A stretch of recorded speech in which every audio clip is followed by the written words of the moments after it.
Good morning student, कैसे हो?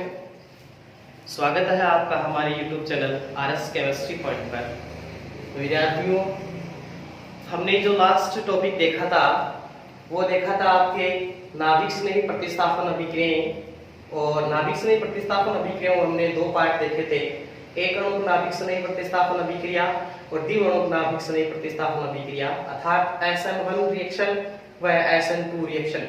इन अभिक्रियाओं का जो क्लास थी वो हमने पहले वीडियो में देख ली है। आज जो हमारा टॉपिक है वो है हेलोएल्केनों की मुख्य नाभिक स्नेही अभिक्रियाएं, यानी उसी टॉपिक को हम आगे बढ़ाते हैं। वो तो गुण थे, अब उन गुणों से संबंधित जो होने वाले रिएक्शंस हैं उन रिएक्शंस के बारे में हम पढ़ेंगे।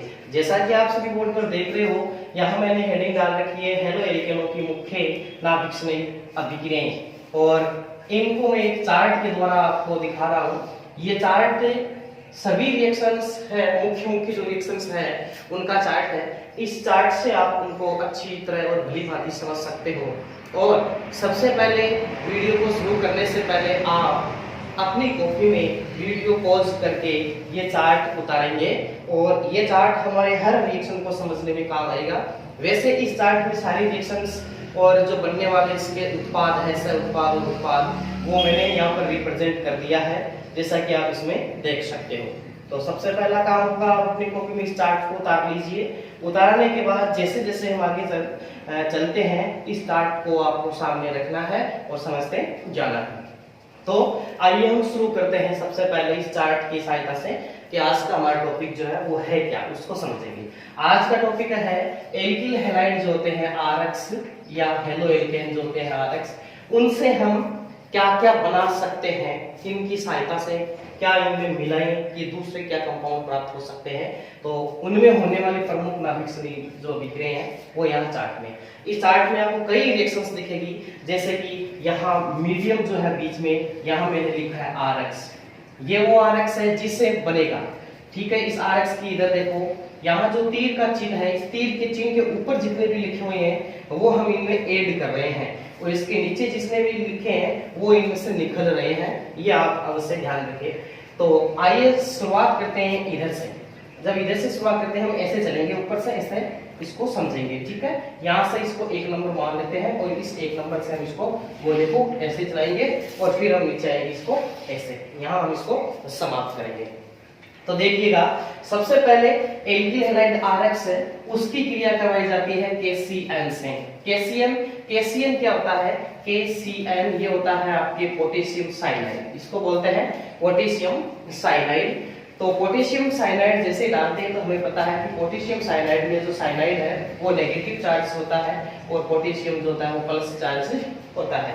यहाँ Cn जो है वो एक आक्रमणकारी नाभिक स्नेही है और यहाँ X जो होगा वो सभी में अवशिष्ट नाभिक स्नेही होगा, यानी निखरने वाला नाभिक स्नेही होगा। तो ये KCN में इस X का प्रतिस्थापन करेगा और यहाँ से R और Cn मिलकर क्या बना लेगा? RCN बना लेगा, और यहाँ से शेष बचा KX प्लस और यहाँ से X निकला माइनस के रूप में, वो दोनों मिलकर यहाँ से बन जाएगा KX, जैसे कि मैंने यहाँ पर इसको निकाला। तो हमेशा याद रखें, एल्किल हैलाइड KCN से क्रिया करके RCN अर्थात एल्किल साइनाइड का निर्माण करता है। फिर इसकी सेकंड रिएक्शन आती है AgCN के साथ। ये दोनों रिएक्शन सिमिलर है। इनमें क्या है, एक विशेष बात है कि जो साइनाइड Cn होता है, इस Cn एक प्रकृति के रूप में देखें तो ये एक द्विव लिगेंड है, यानी हम ये कह सकते हैं कि ये द्विव लिगेंड के रूप में, या फिर इसमें इलेक्ट्रॉन देने वाले जो समूह है, इलेक्ट्रॉन ज्यादा रखने वाले समूह है, वो दोनों ही है। यानी कार्बन भी यहाँ पर इलेक्ट्रॉन दे सकता है और यहाँ नाइट्रोजन भी इलेक्ट्रॉन दे सकता है। कैसे दे सकता है? यदि किसी दूसरे समूह से यदि कार्बन जुड़ता है तब तो वो Cn होता है, क्योंकि ये यहाँ से जुड़ जाता है, तो यहाँ इलेक्ट्रॉन देने वाला होता है कार्बन, इसलिए वो साइनाइड होता है। लेकिन कुछ परिस्थितियां ऐसी होती हैं जहां पर ये C कार्बन जो है वो इलेक्ट्रॉन नहीं दे सकता है, इलेक्ट्रॉन देने वाला परमाणु होता है वो नाइट्रोजन होता है। तो यहाँ ये इस बार नाइट्रोजन देगा तो R से जुड़ेगा क्या? नाइट्रोजन जुड़ेगा, तो ये हो जाएगा RNC। क्या हो जाएगा? RNC।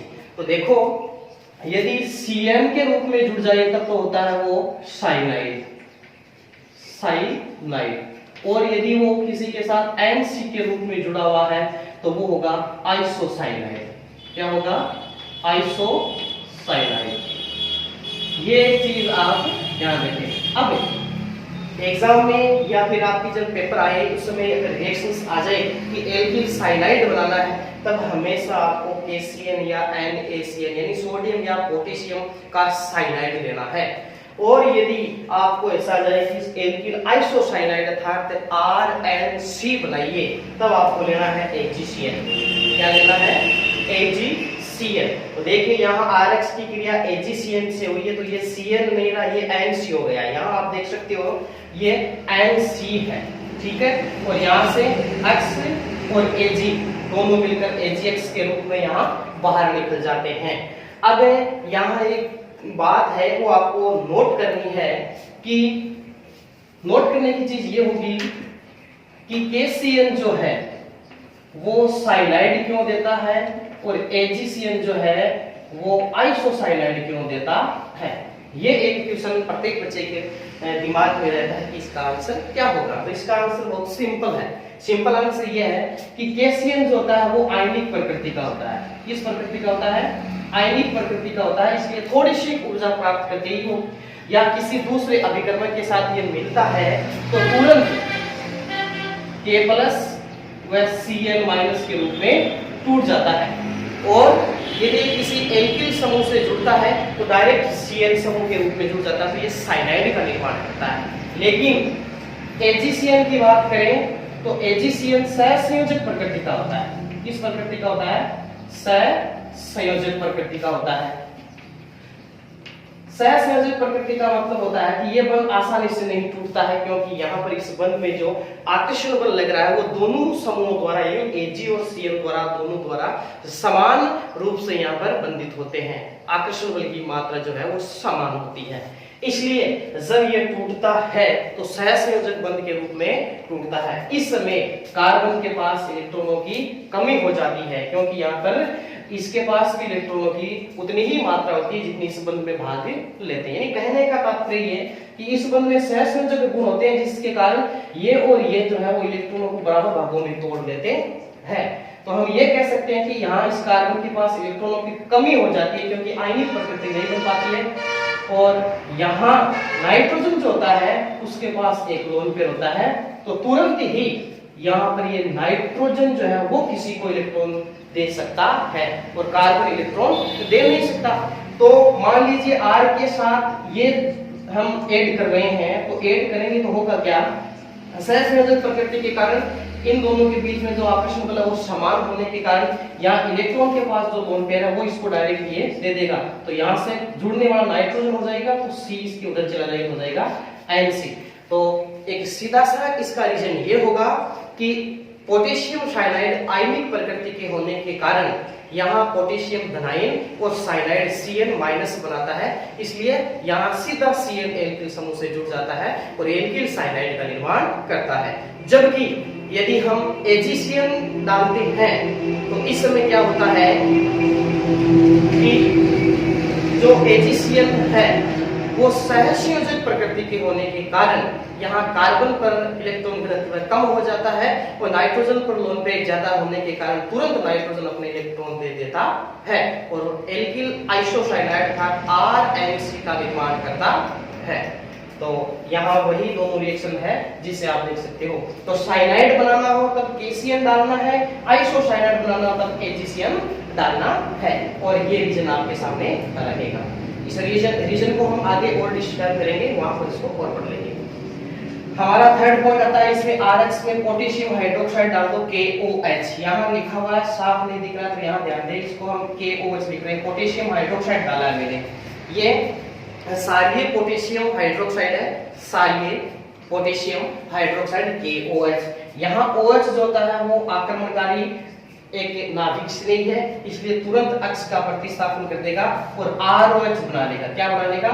ROH। और जहां ये ROH है वो एल्किल एल्कोहल है, यानी हम ये कह सकते हैं यहाँ पर ROH एल्कोहल का निर्माण होता है। शेष यहाँ से X माइनस के रूप में निकला और K पर प्लस बचा, वो दोनों मिलकर KX का निर्माण कर लेंगे। यानी पोटेशियम हैलाइड का निर्माण कर लेंगे। ठीक है, इस प्रकार आप इसमें ये जो रिएक्शन है वो साधारण से रिएक्शन आप देख सकते हो। फिर इसमें जो आगे का पार्ट आता है वो पार्ट आता है यहाँ पर आपके ये रहा। ठीक है, इसमें हमने डाला है Ag2O। क्या डाला है? Ag2O। ये है आपके जलीय Ag2O, सिल्वर ऑक्साइड। क्या है?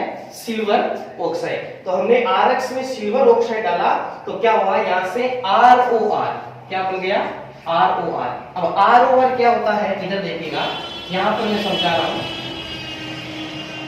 ROR यदि इस फॉर्म में हो तो हमेशा इसको कहते हैं ईथर। ये होता है ईथर होता है। तो एल्किल हैलाइडों से ईथर कैसे बनाए? तो एल्किल हैलाइडों से ईथर बनाने के लिए इसमें Ag2O डाल दो। क्या डाल दो? Ag2O। Ag2 होता है सिल्वर ऑक्साइड। जैसे Ag2O डालोगे तो यहाँ से क्या होगा, RX है, यहाँ AgX के रूप में वो बाहर निकल जाएगा। अब देखिएगा क्या हुआ, यहाँ इसकी जो शॉर्ट फॉर्म रिएक्शन है वो इधर दिखा रहा हूँ, आप इसको देख सकते हो। मान लीजिए आपके पास है RX प्लस Ag2O। अब हमें पता है यहाँ पर दोनों सिल्वर जो परमाणु है वो एक्टिव होते हैं, क्रियाशील होते हैं, इसलिए ये दोनों अलग अलग काम करेंगे, यानी दोनों स्वतंत्र रूप से काम करेंगे। तो एक AgX के साथ मिलकर बनाता है AgX, तो दो होंगे तो वो बनाएंगे 2AgX। लेकिन हमारे पास यहाँ X एक है, इसलिए हम इसके कितने अणु लेते हैं? 2 अणु लेते हैं। अब दोनों X 2Ag के साथ में मिलकर बन जाएगा आपके 2AgX। क्या बन गया? 2AgX। तो सुनिएगा, यहाँ शेष क्या रहा? O ऑक्सीजन, और यहाँ शेष बच गया 2R, वो बन जाएगा 2R से 1R, फिर ऑक्सीजन से जुड़ जाएगा, फिर सेकंड R, ये बन गया ROR, अर्थात आपके बन गया ईथर। क्या बन गया? ईथर। तो ध्यान रखें, Ag2O से रिएक्शन करवाने पर बनता क्या है? ईथर। तो यहाँ इसके अणु हम 2 लेते हैं, और 2 लेने के बाद यहाँ पर AgX भी कितने निकलते हैं? 2 निकलते हैं। ये रिएक्शंस आप अपनी कॉपी में उतारोगे। इसके बाद यहाँ अगला पॉइंट आता है RONA। RONA क्या होता है? RONA जो होता है वो होता है सोडियम एल्कोक्सी। ध्यान देखिए, RONA ये होता है सोडियम एल्कोक्सी। ये जो है वो सोडियम है, और यदि किसी एल्किल समूह के साथ ऑक्सीजन जुड़ा हुआ हो तो उसको कहते हैं एल्कोक्सी। क्या कहते हैं? एल्कोक्सी। तो इसका नाम हो जाएगा सोडियम एल्कोक्सी। ये है आपके सोडियम एल्कोक्सी। मान लीजिए R की जगह मैं ले लेता हूँ CH3, तो हो गया CH3ON, जिसका नाम क्या हो जाएगा? सोडियम एल्कोक्सी की जगह हो जाएगा मेथोक्सी। ये मेथोक्सी क्यों हुआ? क्योंकि कार्बन संख्या कितनी है? 1, और एक कार्बन संख्या होने पर उसको कहते हैं मेथेन, और ऑक्सी मेथेनॉक्सी। तो ये हो जाएगा आपके सोडियम मेथेनॉक्सी या मेथोक्सी। ठीक है, तो अब हुआ क्या, यहाँ इसकी रिएक्शंस आप देखेंगे किस प्रकार हुआ है। ये इधर एक एक पार्ट की रिएक्शन चला रहा हूं मैं, आप इसको आसानी से समझ सकते हैं। तो मान लीजिए आपके पास यहाँ RX है, ये RX है, इस RX की क्रिया हमने करवाई RONA सोडियम एल्कोक्सी से। ठीक है, तो सीधा साफ होगा क्या, यहाँ सोडियम जो प्लस के रूप में बाहर निकलेगा, इस पर आएगा माइनस। क्लियर? यहाँ X पर आएगा माइनस और R पर आएगा पॉजिटिव। अब सोडियम प्लस है वो इसके नेगेटिव से जुड़ेगा, यानी ये बन जाएगा NaX। क्या बन जाएगा? तो यहाँ से निकल क्या जाएगा? NaX निकल जाएगा। यहाँ ध्यान दे, Na निकल जाएगा तो यहाँ से इस बचेगा RO नेगेटिव चार्ज।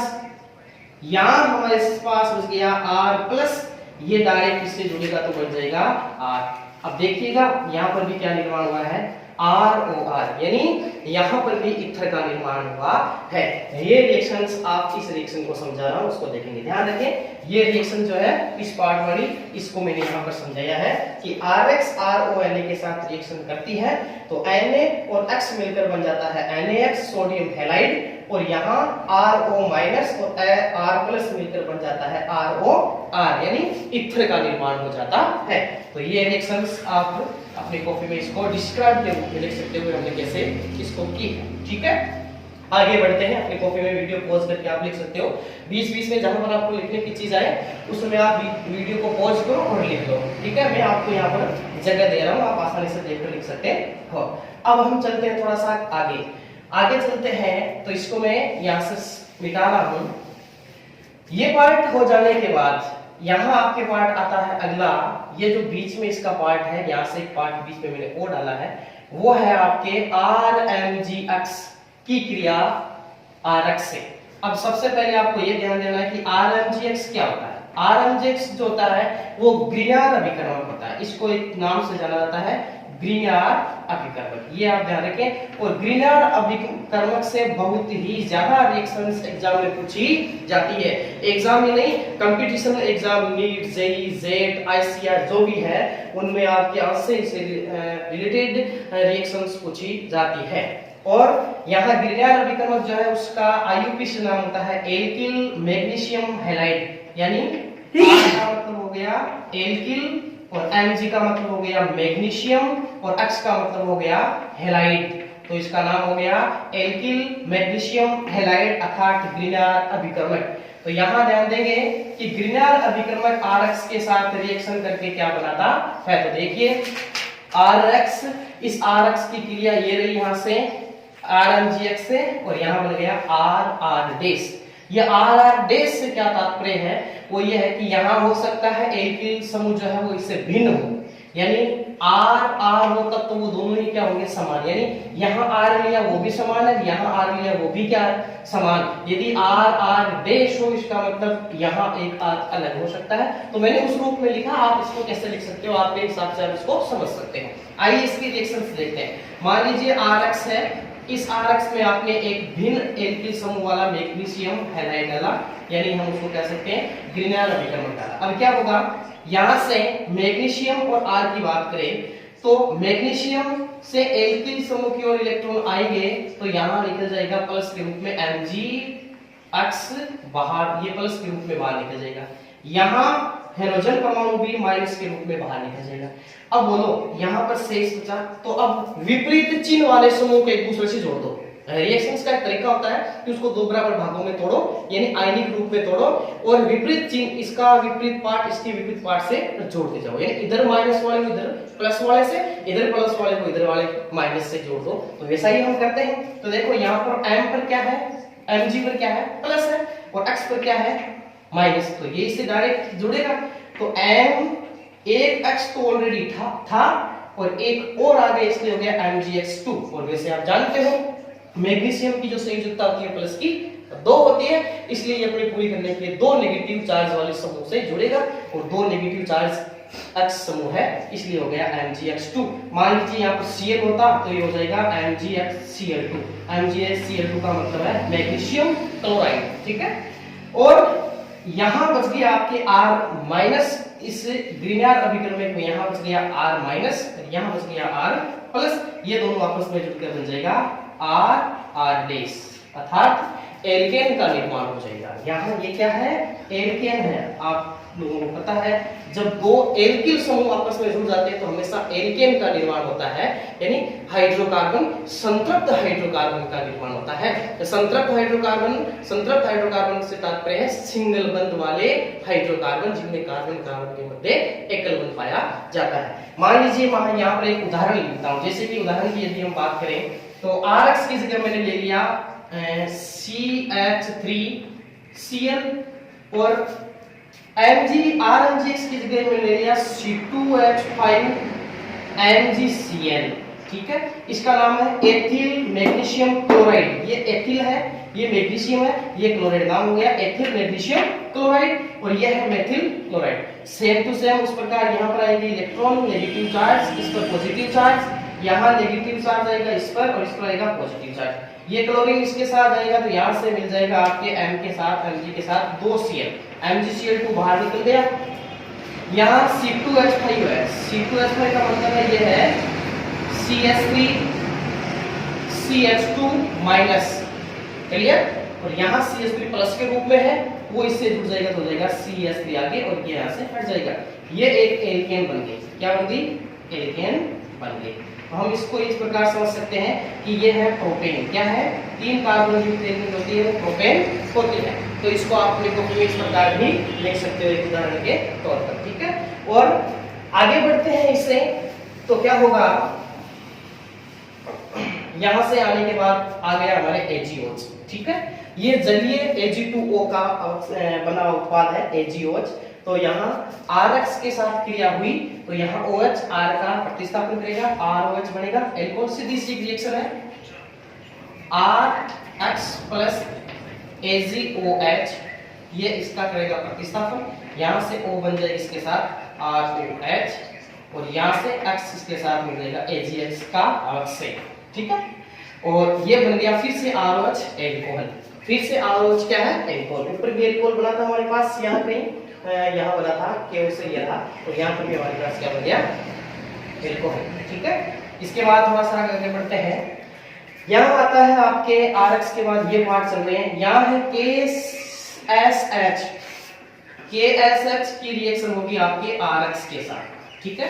RX के साथ KS, अब सबसे पहले इसको जानना हो क्या होगा, देखो KOH तो होता है आपके पोटेशियम हाइड्रोक्साइड, ठीक है, और KSH जो होता है वो होता है पोटेशियम थायोहाइड्रोक्साइड, या हम इसको कहते हैं पोटेशियम थायोल या थायोपोटेशियम, ठीक है। अब इससे क्या होगा, सिर्फ इतना फर्क है कि ऑक्सीजन की जगह सल्फर आ गया है, और आप जानते हो ऑक्सीजन और सल्फर एक ही वर्ग के सदस्य है। यहाँ क्या होगा, सेम टू सेम उसी प्रकार SHOH की जगह क्या है SH है, तो ये SH इसका प्रतिस्थापन करेगा तो बन जाएगा RSH, और यहाँ से K और X मिलकर बन जाएगा KX बाहर निकल जाएगा। अब देखो यहाँ ये होता तब बना था ROH, इसकी रिएक्शन से इधर पार्ट, और इसकी रिएक्शन से यहाँ ये बन गया, तो यहाँ बना ROH, यहाँ बना RSH, ये हो गया एल्किल एल्कोहल यानी एल्कोहल, ये हो गया एल्किल थायोल। ध्यान रखें सल्फर को थायो कहते हैं, क्या कहते हैं इन रिएक्शंस में सल्फर को क्या कहते हैं थायो कहते हैं, इसलिए हम उसको थायो बोलेंगे। दूसरा इसका नाम हो जाएगा थायो एल्कोहल, क्या नाम हो जाएगा, ये है थायो एल्कोहल। तो सल्फर कहीं पर भी आ जाए तो उसको हम कहेंगे थायो, और वो एल्कोहल की भांति ही होता है इसलिए उसको थायो एल्कोहल कहेंगे, या डायरेक्ट उसको बोल सकते हैं एल्किल थायोल। क्या कह सकते हैं एल्किल थायोल, ये हो गया आपका एल्किल थायोल, ठीक है। इस रिएक्शन को भी आप अपने कॉपी में बता सकते हैं, जैसा मैंने लिखा ये रिएक्शन यहाँ रहेगी RX प्लस KSH, फिर RSH बन जाएगा, तो यहाँ से KX निकल जाएगा, ये जो ब्रैकेट में बंद है वो रिएक्शन यहाँ अंदर वाली रहेगी, ठीक है। ये होगा एल्किल थायोल। आगे बढ़ते हैं, इसको मैं हटा देता हूँ यहाँ से, आगे बढ़ते हैं। तो ये पार्ट कंप्लीट हो जाने के बाद आपके यहाँ आता है, ये देखो Na2SO3, RX की क्रिया जिससे करवानी Na2SO3, तो देखो RX की क्रिया करवा दी हमने Na2SO3, ये होता है Na2SO3 सोडियम सल्फाइड, क्या होता है सोडियम सल्फाइड। यदि ये Na2SO4 होता तब ये कहलाता सोडियम सल्फेट, सोडियम सल्फेट, जबकि ये SO3 होने का कहलाता है सोडियम सल्फाइड। इसकी रिएक्शन से क्या होगा, यहाँ आपके एक Na बाहर निकल जाएगा, सीधा सा क्वेश्चन X इस Na के साथ मिलकर बन जाएगा NaX, यहाँ से NaH निकल जाएगा तो बच जाएगा क्या आपके NaSO3 माइनस सॉरी प्लस के रूप में, और यहाँ ये, तो अब यहाँ प्लस के रूप में होगा तो ये इलेक्ट्रॉन लेकर स्थायी हो जाएगा और ये भाग माइनस वाला इससे जुड़ जाएगा तो बन जाएगा RSO3H सॉरी Na आ जाएगा। ये हो गया आपके सोडियम एल्किल सल्फाइड, ठीक है। ये इसमें एक कंपाउंड आपके बन चुका है, ये रहा RSO3Na। इस रिएक्शंस को हम आगे और पढ़ेंगे, एक रिएक्शन आएगी आपके आगे, उसमें इसका डिस्क्रिप्शन है, तो यहाँ आपको ज्यादा सोचने की जरूरत नहीं है कि भाई आप इसमें परेशान हो रहे हो, इसको हम और ढंग से सीखेंगे आगे आता है इसमें सेकंड पार्ट, RX की क्रिया Na2S से, Na2S से, ये भी बहुत सिंपल है। इसमें क्या होगा, RX जो है ये RX इसकी क्रिया करवा दी आपने Na2S से। अब सोडियम एक हेलोजन परमाणु के साथ मिलकर NaX बनाता है, जबकि यहाँ पर सोडियम कितने हैं, 2 सोडियम है, और दोनों स्वतंत्र रूप से काम करेंगे तो ये 2X के साथ जुड़ेगा, यानी दोनों सोडियम एक के साथ जुड़ेंगे, इसलिए हम इसमें कितने मॉलिक्यूल लेते हैं, 2 मॉलिक्यूल लेते हैं। 2 लेंगे तो इसकी रिएक्शन से जो बनेगा वो मैं इधर समझा रहा हूँ, इधर आगे जगह नहीं है इसलिए यहाँ पर आप देखोगे, यानी 2RX की क्रिया आपने Na2S से करवाई तो 2X इस 2 Na के साथ मिलकर क्या बन जाएगा 2NaX बाहर निकल जाएगा। क्या निकल जाएगा? 2NaX में बाहर निकल जाएगा। यहाँ केवल बचा क्या? S, और यहाँ दो क्या बच गए? R। ये हो जाएगा RSR। अब देखिएगा वही बात आ गई, फिर से मैंने कहा था कि सल्फर आता है तो उसको थायो कहते हैं। ये फॉर्म देखने में आपको ROR इथर के समान लग रही है या नहीं लग रही होगी? साइड, और मैंने यूनिट में आपको इसके बारे में बताया था। तो देखो ROR इथर होता है, RSR भी इथर होता है, लेकिन मैंने कहा था सल्फर का मतलब थायो है, इसलिए इसका नाम हो जाएगा थायो इथर। बस इतना सा ध्यान रखना, इसको क्या बोलना है? थायो इथर बोलना है, हमेशा ही ध्यान रखिए। जिस प्रकार एल्कोहल होता है वो OH होता है, ROH, और थायो एल्कोहल जो होता है वो RSH होता है। यहां देखो ROH एल्कोहल, RSH थायो एल्कोहल, ठीक है। इसी प्रकार ROR इथर, RSR थायो इथर, बस। तो यहाँ Na2S से थायो इथर का निर्माण होता है। तो ये रिएक्शन थोड़ी सी इंपॉर्टेंट है कि आपको थायो इथर प्राप्त करना है एल्किल हैलाइडों से, तो उसमें क्या डालोगे? तो उसमें डालने के लिए आपके पास है Na2S, सोडियम सल्फाइड। Na2S का मतलब होता है सोडियम सल्फाइड, ठीक है। ये रिएक्शन यहाँ से कंप्लीट होती है। इसके बाद हम चलते हैं इस पार्ट में। इस पार्ट की ओर बढ़ते हैं, तो यहाँ पर आपके आता है RX की क्रिया AgNO2 से। AgNO2 से करें तो सिंपल सी कभी क्रिया हो जाएगी RX प्लस AgNO2, ठीक है। अब यहाँ आपके पास दो रिएक्शंस है, AgNO2 की और KNO2 की। यहाँ पर ये देखो दोनों पार्ट, ठीक है। इन दोनों पार्ट की रिएक्शंस को मैं यहाँ पर दोनों के साथ बता रहा हूँ, क्योंकि यहाँ जो ये चार रिएक्शंस देख रहे हो ना आप, ये वाली, इन चारों में सिमिलरिटी है, समानता है। क्या समानता है? कि यहाँ पर AgCN था तो यहाँ KCN था, उसी प्रकार यहाँ KNO2 है तो यहाँ पर AgNO2 है। बस क्या है कि मैंने कहा था कि यहाँ पर CN जुड़ता है, यहाँ पर NC जुड़ता है, यानी यहाँ साइनाइड बनता है, यहाँ क्या बनता है? आइसोसाइनाइड बनता है। कारण उसका मैंने यहाँ पर बताया था कि KCN आयनिक प्रकृति का होता है, जबकि AgCN सहसंयोजक प्रकृति का होता है। और यहाँ पर भी यही होगा कि AgNO2 फिर से सहसंयोजक प्रकृति का होता है और KNO2 फिर से आयनिक प्रकृति का होता है। तो यहाँ से KNO2 टूटेगा, RX के साथ यदि KNO2 हो तो डायरेक्ट टूट जाएगा, और डायरेक्ट टूट कर सीधा बन जाएगा आपके यहाँ से RNO2। क्या बन जाएगा? RNO2। सॉरी, यहाँ थोड़ा सा अपन ड्रॉ कर गए, यहाँ बन जाएगा आपके, सबसे पहले इसकी देखेंगे आप, ये रही, यहाँ बन जाएगा RONO2। देखो मैं इसको एक एक रिएक्शन के ऊपर ले रहा हूँ, पहले मैं ये KNO2 की लेता हूँ, RX प्लस KNO2, ठीक है। अब इसमें क्या होगा? K प्लस के रूप में बाहर निकलेगा, X के साथ में निकलकर बन जाएगा, ऐसे किसी बात नहीं, ये प्लस होगा, इसमें क्या होगा? माइनस होगा, ये निकल जाएगा आपके KX के रूप में बाहर। यहाँ NO2 बचा। अब NO2 जो है वो भी आपके द्विलिगेंड है, यानी दोनों ही परमाणु, नाइट्रोजन भी और ऑक्सीजन भी इलेक्ट्रॉन देने का काम कर सकते हैं। यानी नाइट्रोजन के पास भी लोन पेयर होता है, ऑक्सीजन के पास भी Np यानी लोन पेयर होता है। यदि यहाँ पर नाइट्रोजन लोन पेयर देता है किसी को तो डायरेक्ट बनता है RNO2, यानी इसको हम कहते हैं नाइट्रो एल्केन। क्या कहते हैं? Nitro alkene.